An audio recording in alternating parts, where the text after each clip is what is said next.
How's it going, wrestling fans? We are back. Wrestle Report episode 31 with Phil and Don. I am Phil. And I am Don. Almost messed up the intro. It's been such a while since we did one of these. Most of that being my fault for those of you that follow me on social media. July was a big month for me. You might notice the studio looks a little different. That's because not only did I get married, but me and the wife bought a house. We were crazy enough to do both, not only in the same month, but in the same week. So a lot of changes have been happening. And, now we're kind of settled in the new house. The studio is pretty much put together, and it's time to talk some wrestling again. Don, how's it going, man? Man, I'm going great, man. Everything's good. I'm glad to be back. Talk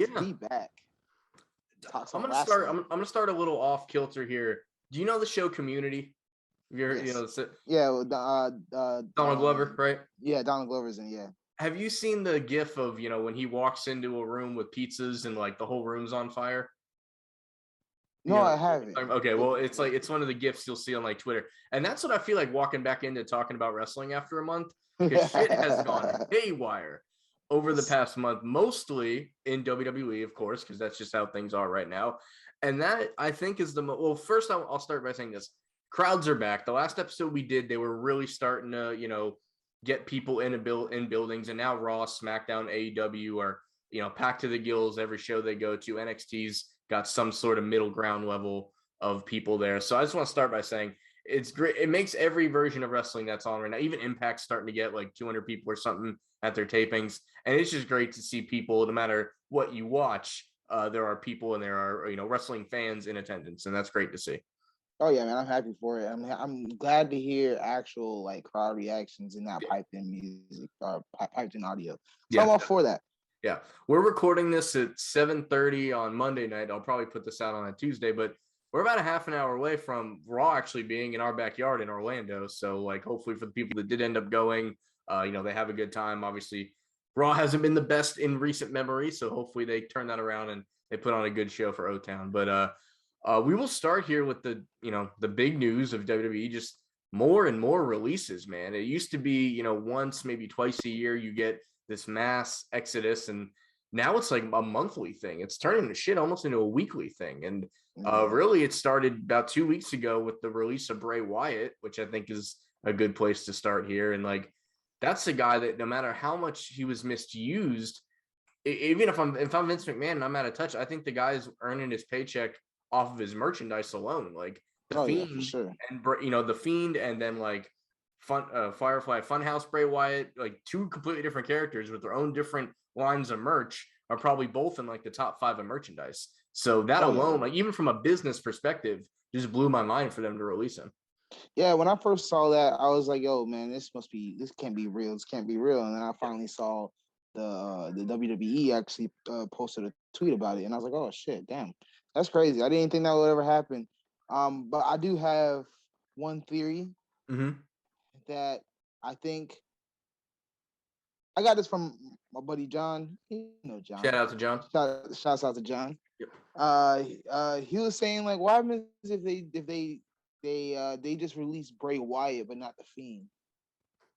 That's true. That's a good way to look at that, actually. I mean, there's some legal, ness to that.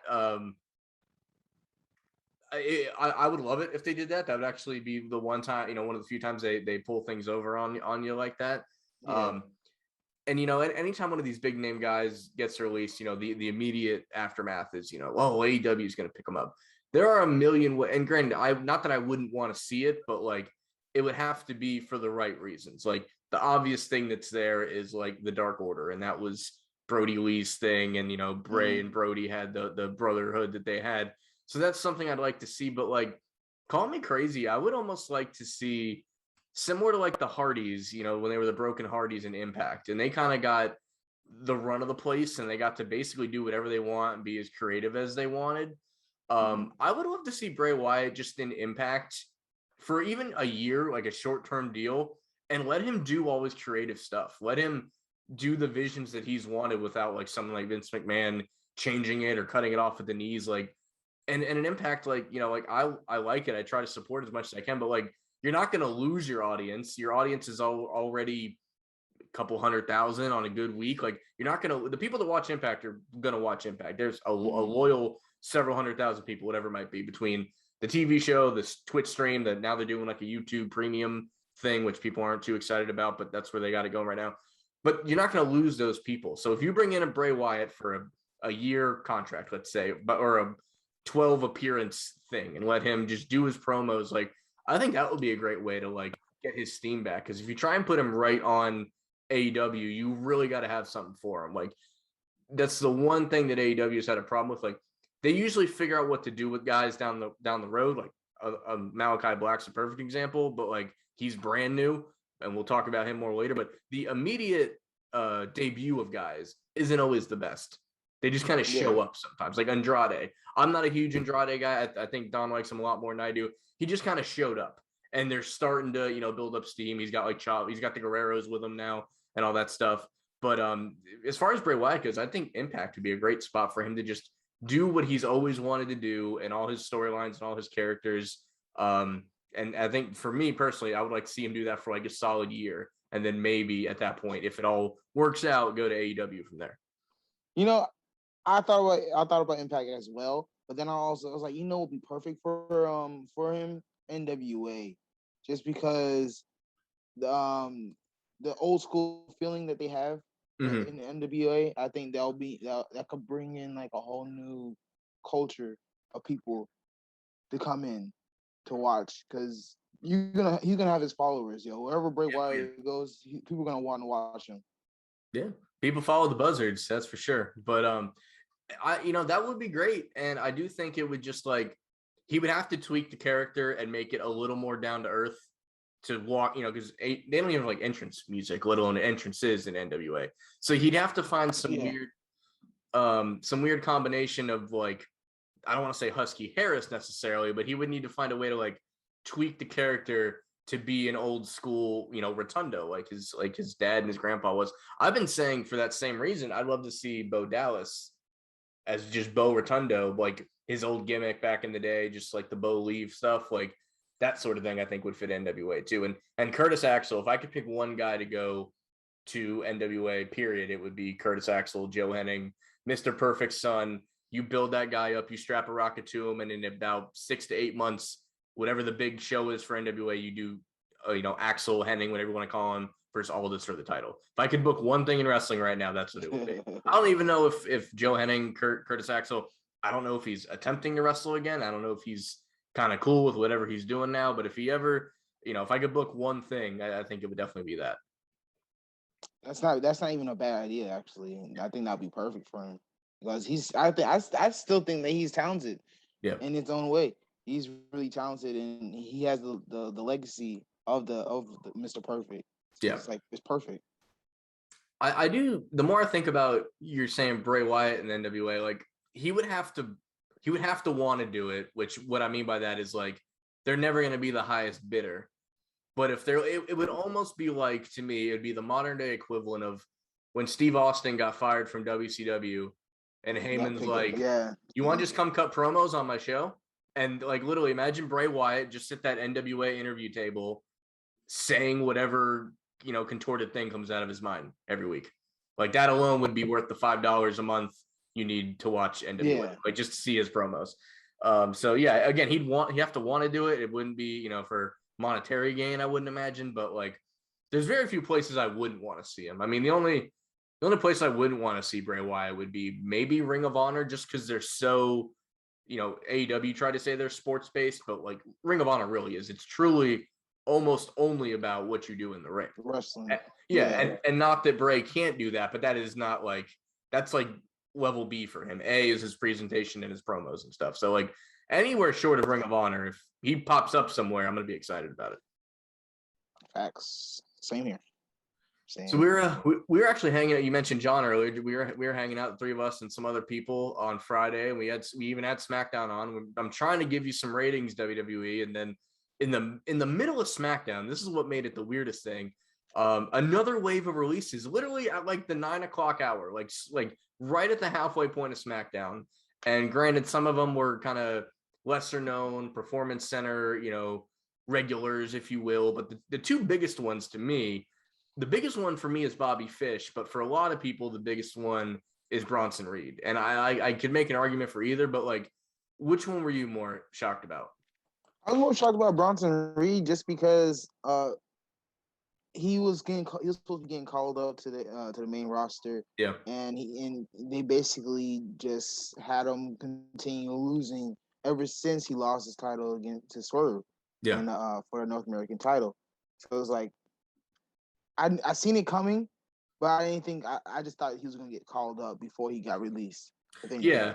You think they'd at least run a course with him at some point, and like, and still out to this day, I would have thought that the perfect storyline was him joining the Bloodline. Yes, he's not part of their family, but he's also a descent of Samoans, so it's perfect. Yeah, he could just be like the insurance policy, the guy about not that like it would just be another guy for them to have. Yeah, he could have been like the Batista. Yeah, exactly. To their faction. But so Bobby Fish, to me, like that usually before they release, like when a faction breaks up, like Undisputed Era, you know, like it was bound to happen. I am surprised they never really gave you Undisputed Era on the main roster at all. Like I'm really surprised they never did that to any extent. Even like I think we've talked about it before, like give them a Survivor Series match against like, you know, the Usos and Roman, you know, whatever, like give them a big thing to be on the main roster and then split up or something. But like they didn't even attempt to do something else with Bobby Fish. They literally let, I think it was Cole, you know, he did like the brainbuster on the steps to him like a couple of weeks ago or something. If I remember right, they did something where they had someone beat him up and then he's literally just gone. And that is a guy that definitely could easily just go back to Ring of Honor and win their world title and be like champion for a year. So I think he's gonna be all right, but like it just blew my mind because they're like the other guys, the other three, are they're all doing something with, at least for right now. Yeah. It just sucks because you know how depleted NXT already is like on a star basis. Yeah. And I wouldn't call Bobby Fish like a big time star, but he is a star when it comes to NXT because everyone knows of him from the Undisputed Era. And Undisputed Era was one of the best things that NXT touched in a long ass time. Yeah, I mean, to me, he could easily be like your backbone guy. He could be like any guy you bring up, put him in a program with Bobby Fish, and he's gonna have like a great match. You know, he could be the Dolph Ziggler. Yes, exactly. That's a perfect example. And for them to not even like attempt to do any of that with them, is just shocking to me. The Bronson Reed one, to me, it's a whole nother reason why I'm shocked. Because like when you talk about the guys that Vince would want, like he seems like the perfect guy for that. And then so is Braun Strowman, and he's chilling at home too. So I don't really get all of the like. It's like the person like the like the girl looking for Mr. Right, but like she can't even describe what her Mr. Right would be, so she's just like declining everybody that comes forth anyway. I don't think Vince even knows what he's looking for anymore, is I guess the point I'm trying to make. It makes it hard to watch because you get invested in so many people and then all of a sudden they get gone. The underrated person that I was really upset, there's two of them actually, that I was really upset that got released was Leon Ruff and Jake Atlas. I love both of those guys, especially Jake Atlas, best finisher around right now. He does the cartwheel on the third rope into a DDT. I think that is so innovative, it's so sick. Just the visual of it is nasty. And it just sucks that he had to get released. Yeah, I mean, and then you mentioned, I don't even know what Vince is looking for anymore, but like Karrion Kross, what they've been doing with him, the whole like that should be the guy that Vince, loves, and for whatever reason he doesn't.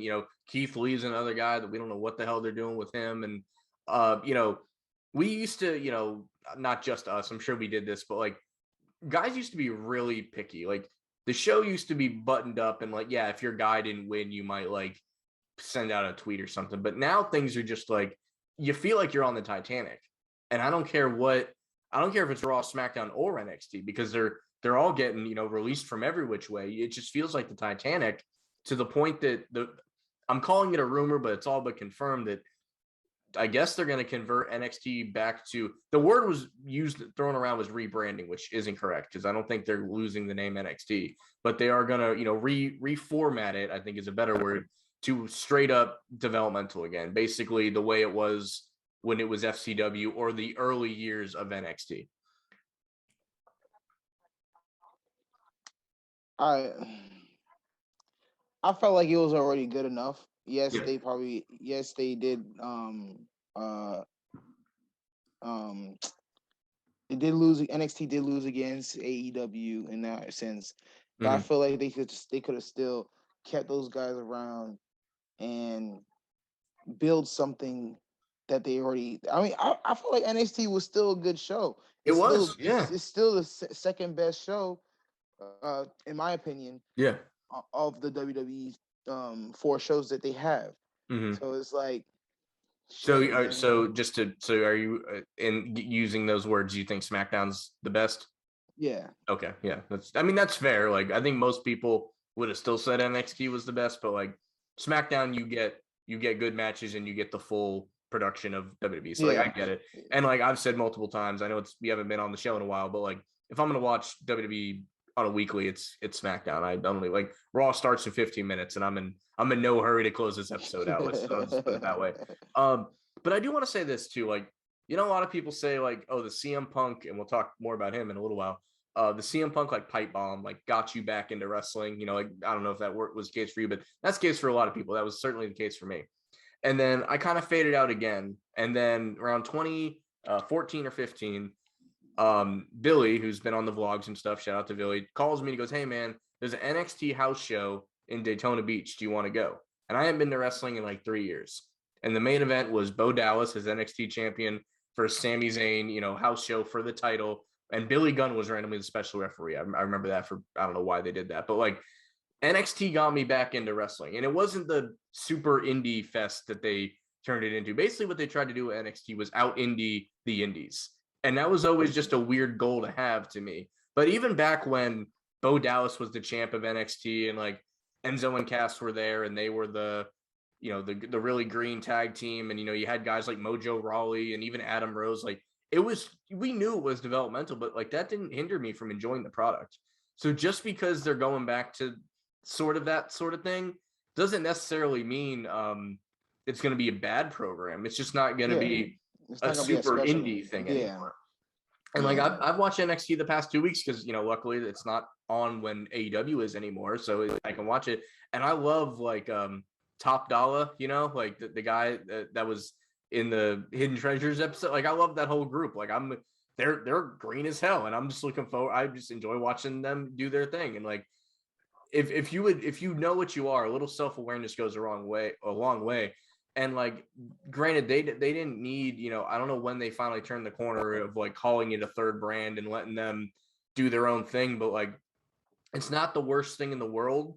It's just shocking for Vince to like admit something failed for the first time in a long time. Like he's actually backtracking on something. And I'm just throwing this out there. This might be like a quick answer or a long answer, but like, what does this mean for like NXT UK? Is it just like going to get the axe completely, or are they just going to keep rolling business as usual, you think? I think they're going to continue doing business. I will say they probably will cut down on some talent that they have there, or just move some of them down to the Performance Center in the United States. Yeah. There's already rumors that Kylie Ray was actually at the Performance Center this week. Oh, okay. So, I mean, that's an upgrade for the women's division in NXT. I just really hope that they're able to bounce back and continue producing good material. Even though I would say that loss for Jeff Hardy versus Karrion Kross hindered NXT a lot.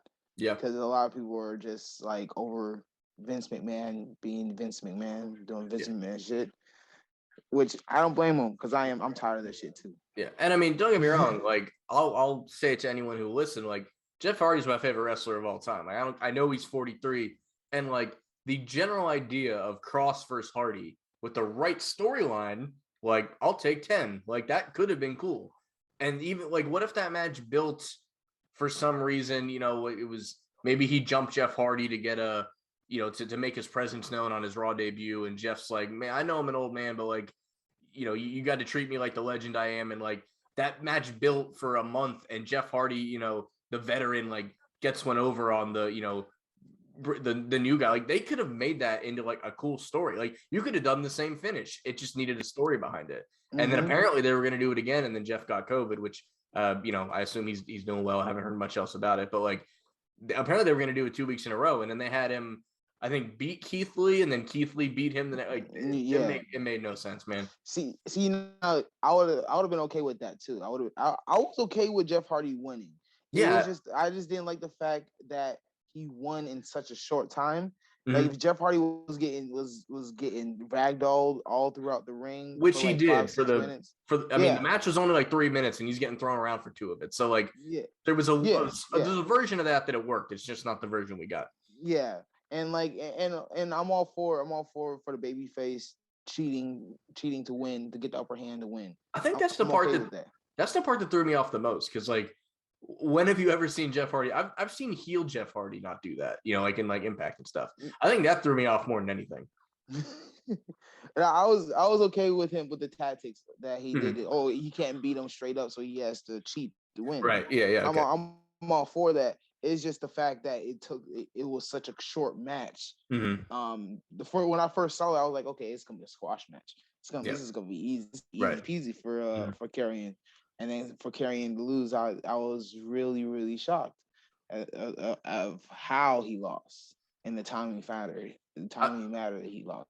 I mean, it easily could have been that way. I mean, I think 2 weeks before, Jeff lost to Dijakovic. I forget what they call him now, but like on main event in like 2 minutes. So it's not like they were afraid to job out Jeff Hardy. They've been doing it for a while. But yeah, I mean, maybe when Jeff comes back, I don't think he was fixed into that plan. Like it could have been anybody. They could have used anybody for that, and they just happened to. Jeff was walking by and catering that day, and Vince said, "Get dressed, you're going out." Like, you know, I don't think they put any major thought into it before it happened.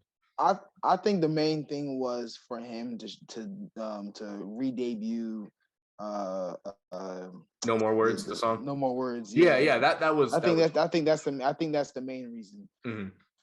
So I mean, we're about 2 weeks removed from that. I mean, again, Raw starts here. By the time you guys hear this, you know, Raw will have already happened. But maybe Jeff Hardy's on Raw tonight. We'll see, I guess. We'll see. But see, I don't know, what are we, 20 minutes into this? And like, I would have loved to come on here and just talk NXT and talk about like Samoa Joe's return and how he's William Regal's bodyguard, and like that has worked out great. And then now he's gonna face Cross for the title.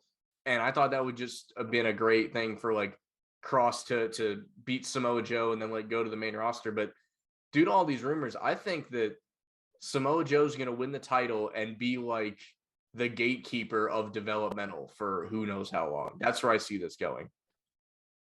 Yeah, I definitely see. I could see that coming from a distance, and with all the stuff that they teased throughout when Joe was the bodyguard of William Regal, it was perfect because there's different matches that they could have. They could have like the match, the Pete Dunne match. If Cole stays, yeah, that's another thing. He could have the Cole match. Hell, if Pete Dunne stays, he can do that match too. Yeah, that's true. It's just now we're running thin of people that could go against Samoa and Joe for the title now. Yeah, I mean, they're gonna have to bring in some people. Maybe they bring like the lower, like the bottom tier main roster guys down a little bit. You know, that could be something that they do. But yeah, with all this going on in NXT, I'm still excited for that. I just can't say there's much else that I'm interested in seeing from that brand right now. I got a quick question for you. Hit me. If there was to pick three main roster guys to go down to NXT, who would you want them to bring down? Do you have three that you could do while I think about this? If we're gonna do a top three on the spot, okay, you go. Yeah, and then I have three. Yeah. All right, on Ricochet, because I think Ricochet is not getting utilized like he should on the main roster. Yes, he had the USA title. That was awesome. That was great. Yep. But I think he'll do wonders in NXT right now. Then I want Chad Gable back there, even though Chad Gable's killing it right now on SmackDown with Otis. Yeah. But I wouldn't mind him versus Thatcher, or him versus Ciampa. I would love that. Yeah. And then bro, give me damn the name. I just had it in my head, bro.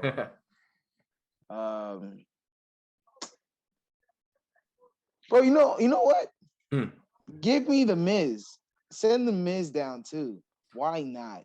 The Miz could be the most hated person there in NXT and just ramshack over there and just win he could win the title over there. Yeah. And he'll make the title even more prestigious than it is right now. I feel like. Also, I mean, the Miz would be great, but I will actually sidestep and say Morrison because he could go in the ring with some of these younger guys a little bit more. Okay, I'm okay with that, and I'm okay with him because his wife is on NXT. Yeah, Morrison's right. wife is in NXT, so it'll be perfect. So. I will also say Ziggler and Rude could easily do like what Fandango and Breeze were doing.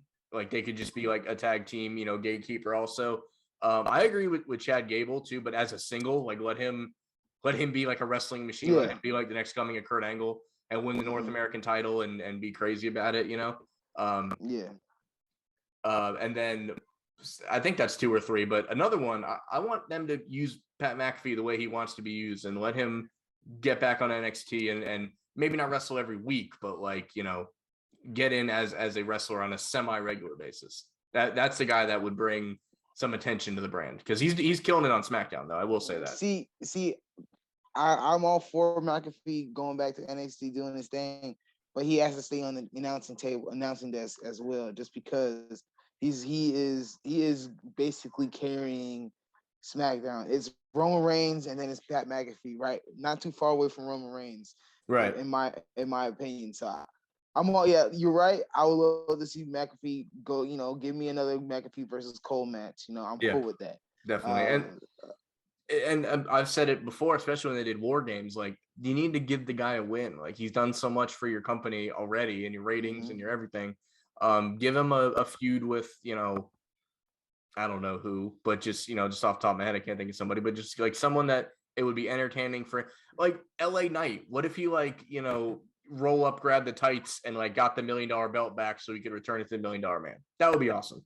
I would do that in a little while because what Eli Drake's or LA Knight's doing with the title now is entertaining, but like a couple months, like do that would be hilarious. Because he's an old school student of the game. He would like, oh, when a legend needed my help, I got myself on a plane and I came down to NXT to my old stomping grounds, make it seem like he's this this huge star from when he was there or something. But no, that would have been great. But that would definitely be my 3. But I think in the next week we're going to get a lot of answers on the future of NXT.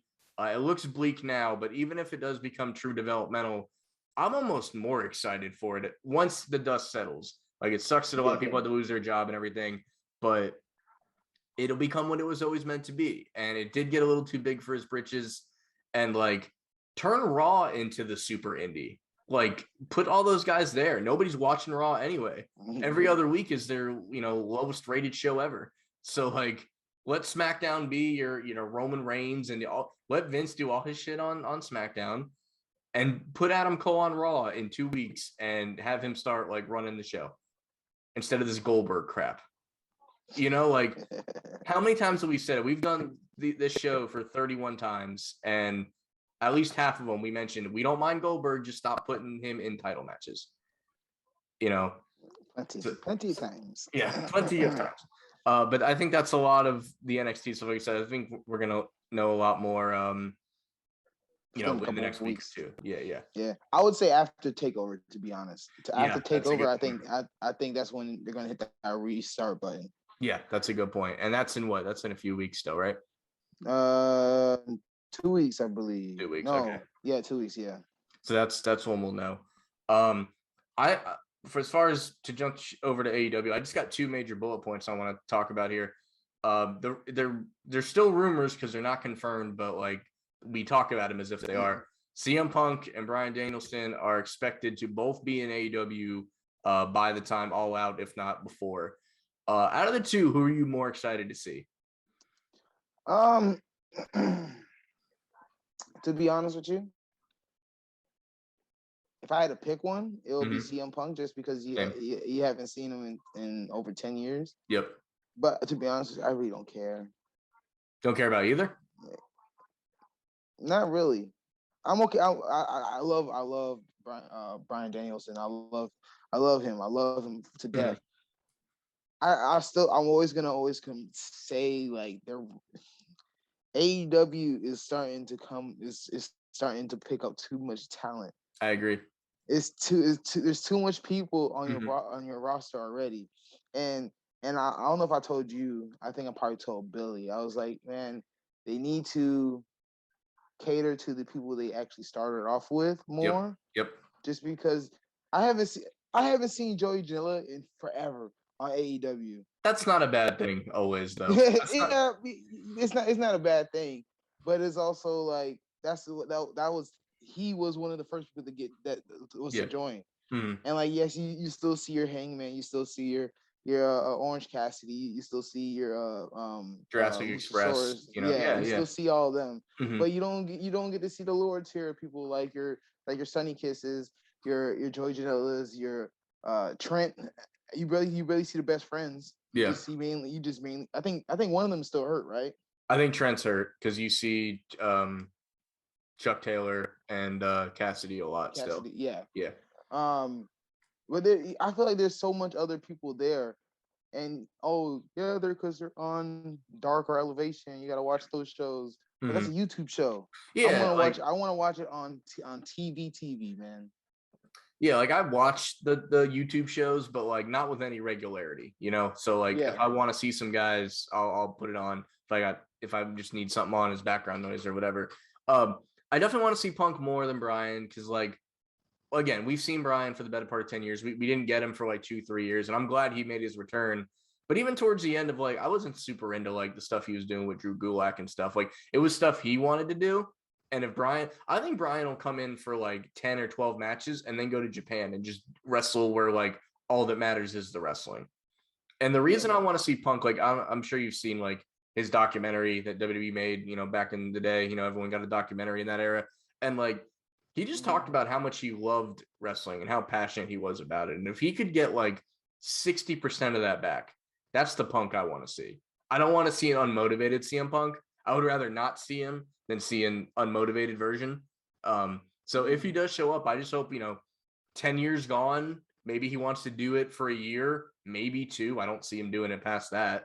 But like one good run with Punk, I think would be great. But I agree. They need to. Bray Wyatt is it. Like if they get Bray Wyatt because something cool works out with that, fine. But like no more guys. Focus on who you have at that point. Definitely, man.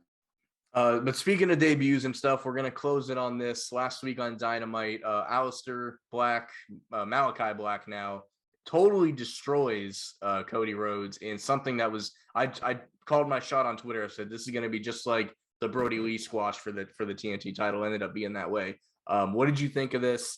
I can't say I didn't love the Cody retirement angle because we don't know where it's going yet. So I'm going to, pump my brakes on how I feel about that.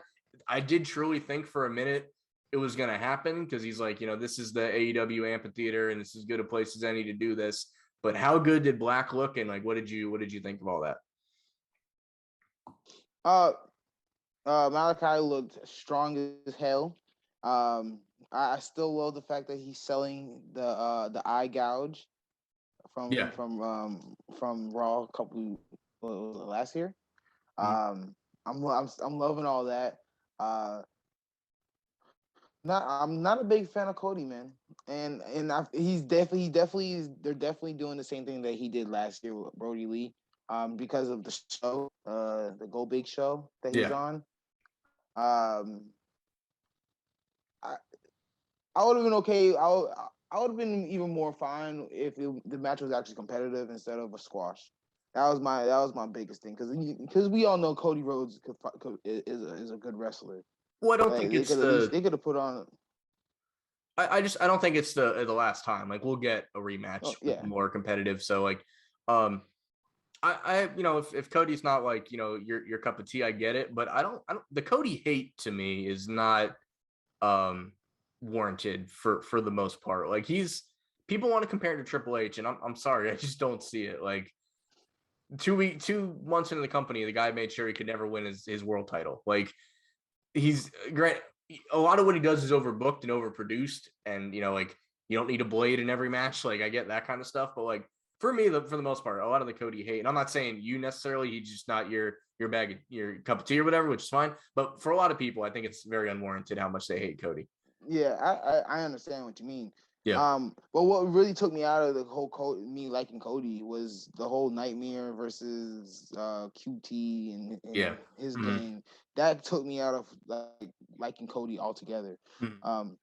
Now don't get me wrong. I was hoping for a longer feud between Malachi Black and Cody Rhodes, because I thought they could have had a perfect story to tell. Mm-hmm. But I also felt like the crowd was gonna be more behind Malachi before they get behind Cody. And we still might get that. We'll see. So let's close on this though. Like, what would it take for you to be back on like a Cody wagon? Not that he's gonna be like your favorite wrestler, but like to be like like what's something you'd want to see him do that would turn it around? I would like to see him go on longer matches. The lose a tattoo. Well, I mean, you could, but like that, I don't know. That might be hard for him to do. Yeah. I mean, go heel. Might as well, bro. Everyone hates you. Go heel. Yeah. I think him going heel, he'll kill it going heel. Mm-hmm. And it still might happen one of these days. I mean, the rest of the elite is heel right now, so he's got to stay in this weird flux of where he is. But eventually, that'll all shift, and then they can kind of rotate around. And that's one thing is like the elite, Kenny and the Bucks and all that. They've been nowhere near Cody for a while. So I think if they like cross paths and they're like, hey, why don't you come over here? Like everything's going great over here, and you're getting your ass kicked on your own. That could be an interesting story that people could, because if you get Cody in a good match like against Kenny or even the Bucks, maybe he gets his brother to back him up again, and because we had that match once, we had the Bucks versus the Rhodes, maybe we get a rematch of that from a couple years ago. But I think him in the tag division with Dustin would actually be a good make the story Dustin's last go around. Like I want to be a champion one more time. And he's like, well, you're my brother and I love you, and I'm going to make that happen for you. Like, I think that was something that everyone could get behind. But other than that, guys, I think we did a good job catching up on everything. We appreciate the patience as I took the month off and everything. But I think that's going to wrap us up for episode 31. And we're back like we never left. And we'll see you guys next time.